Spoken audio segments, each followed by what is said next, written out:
after Jabari's 4-point play, cut the lead to 3, was it just getting lost on the pick and roll that they gave up that dunk? And yeah, I got to see it. I couldn't see what happened with that. I'm really not commenting because I don't know what happened on that play. Frank, why do you think that? Was it their zone or something else that caused you guys to fall behind by 16 and have to make that? Well, I think we, not having Ernest on the court and J3, I think Ernest played 5 minutes and J3 played 8 minutes. I thought that hurt our flow offensively.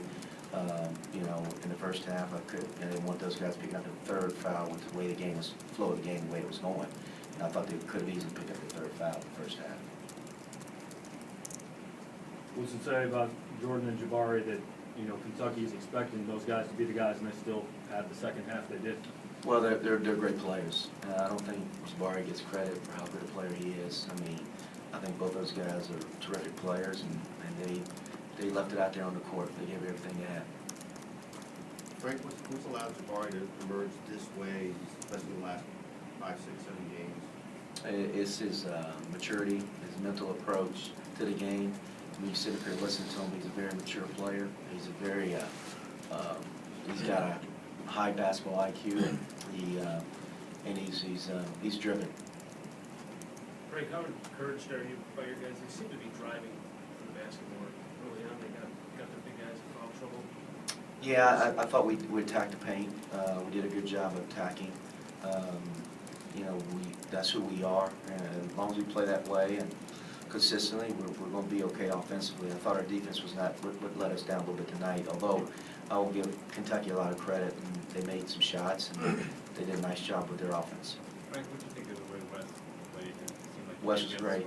Yeah, I thought West was great. I thought West gave us a great spark.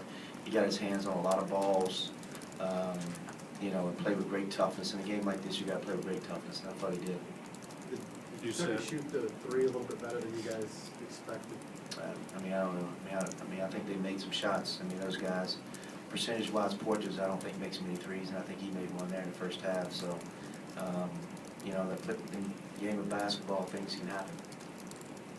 Right, you said earlier in the week that the Kentucky team that played at LSU and maybe didn't show the kind of passion and fight that John wanted. You probably wouldn't see that team today. What difference did you see in there? Well, they were determined. They played hard. They competed. They were on their game. I thought the Harrison twins both played great. Obviously Young made the shots, but Joyce does what he does. I thought their team played great. Frank, of all the teams you guys played, did they stress you the most 1 through 5? Kentucky? Yeah, because they got talent. They got so much talent, Joe. They got. Those guys are all playing for pay, and they come off the bench with those guys too. So they're an extremely talented team. We see Kentucky all the time. We don't see a lot of zone. Did it surprise you at all to see a significant amount of it? Yeah, a little bit, but we played against zone during the year, but it stymied us in the first half there without EJ, not having EJ in the game.